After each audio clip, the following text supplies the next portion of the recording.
economy. The government says that unemployment is 9.8%.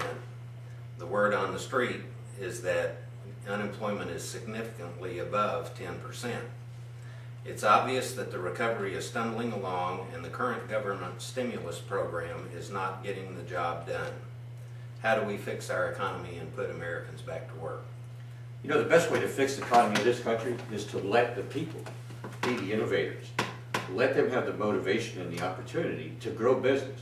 If we go back and look at the Depression, we find that most of the innovation that occurred in this nation occurred for the fact as people lost their jobs. We've become, unfortunately, what's called a post-industrial society, and this has been the object of the progressives and the environmentalists to rid our ability to make things here in our own country.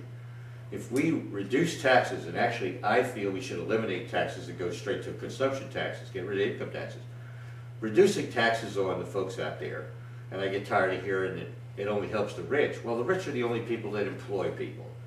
And the biggest, the most important two things we could do is eliminate these capital gains tax, abolish this inheritance tax stuff, and the other thing is we need to rein in the Environmental Protection Agency and let the communities deal with issues of conservation in their own environments. This is one of the biggest stumbling blocks for business in this country. This is why they go offshore. This is why they go to Colombia, why they go to Malaysia, why they go to Singapore, why they go to China. Because they can operate freely there without all these crazy restrictions.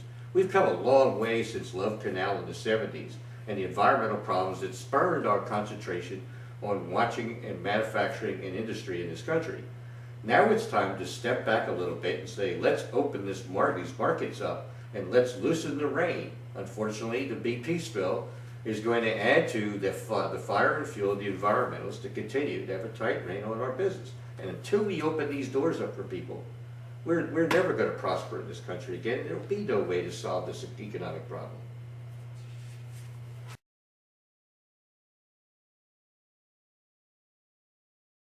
Another issue that we have that's related to the economy are the entitlement programs that we have in this country. I have heard you say that Social Security and Medicare are bankrupt. How are we going to deal with all these mandated entitlements that we don't have the money to fund? Well, the biggest misconception is Medicare and Social Security are not entitlement programs. It's not like food stamps or welfare. We paid into that. They got my money. We get a statement every year. We can pull up any of our pay statements, see the money they've taken out in Medicare and Social Security. Yourself, the same thing. We've tracked them taking $72 trillion roughly out of our Medicare and Social Security, which were excess payments. Baby boomers in our generation have put the most money ever into Social Security and Medicare. It's not there. They've used it for the entitlement programs to give to people that did not put a dime in there. I want my money back. I want these guys held accountable. One of the ways to shore up Social Security and Medicare, it's kind of crazy, but we need to start indicting some of these folks in Congress and find out who signed these IOUs and Treasury bills that are sitting in the SSA.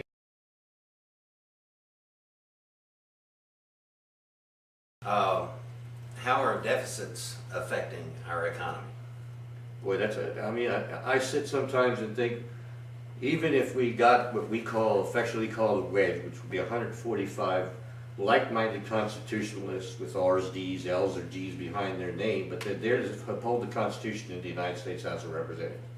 It's so hard for the government to fix a problem, and they've never been very good at it. What we can do with the deficits, there's several different solutions that make sense. The consumption tax would provide more money than this government knows what to do with.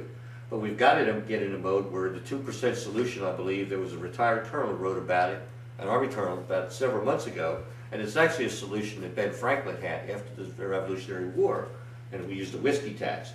2% solution says we make sure that 2% of every piece of revenue that comes in to the gross domestic product goes to the deficit. That's just the start. And we possibly, some people calculate, could pay it off in 10 years. But we've got to get a handle on this continued borrowing. You know, our common sense level has just completely been thrown out the door. And I try to use simple analogies with folks to solving problems. You know, we can't you can't spend your way out of debt. That doesn't work. And of course, we all, myself included, American people, we want things now, we're going to pay for it later. We've got to get out of that mode today.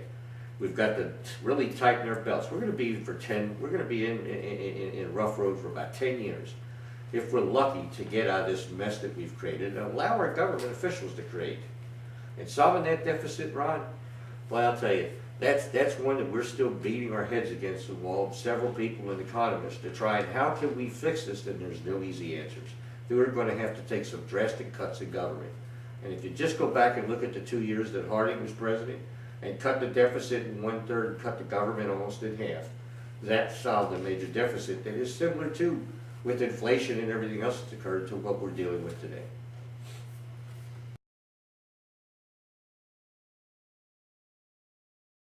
The citizens of Tennessee hire you for their congressman. What will you consider to be your priorities for the first term? My priorities for the first term will be to stop spending. We've got to stop the president. We've got to shut the president of the United States down. He does not own the checkbook. The United States Congress owns the checkbook. We've got to stop spending. We've got to revoke the health care reform bill. We've got to revoke the bank reform bill. And it's a real simple process in the House of Representatives through concurrent resolution if one of them had the guts to stand up and do it. And the Senate has no say in it, neither does the president once it's passed. And it only takes one vote more and a majority. That mess has to be cleaned up. We need to reaffirm the 9th and 10th Amendment, specifically the 10th Amendment, and tell the governors, you need to get control in your states, and we're going to stop spending, and we need to stop and suspend all this tax process that's going on through the Internal Revenue. I want to implement the fair tax after a 6-month moratorium on taxation. I want to implement the fair tax for 36 months. Within that 36 months, I've developed a tax program that puts the taxes under a consumption tax and at the state's control. And we originally started at 20% and actually realized we could knock it down as low as 12% and take 2% to pay towards the deficit. But within this program, we'd enact this program after 36 months, and then all monies would be kept through the state, and the federal government would have to establish a budget within its authority. These are the most important things. These guys have been playing games with this. There are so many committees that need to be dissolved out there, and the United States House of Representatives needs to be there and do their job and sit in that congressional hall and come up with solutions and answers to solve the problems for everyday Americans that they can solve within their authority. But the biggest thing is to get out of the Americans' way and out of the states' ways and allow them to prosper. And that's going to be my most important thing, is to fight to stop the federal involvement and intrusion in everyday Americans' lives.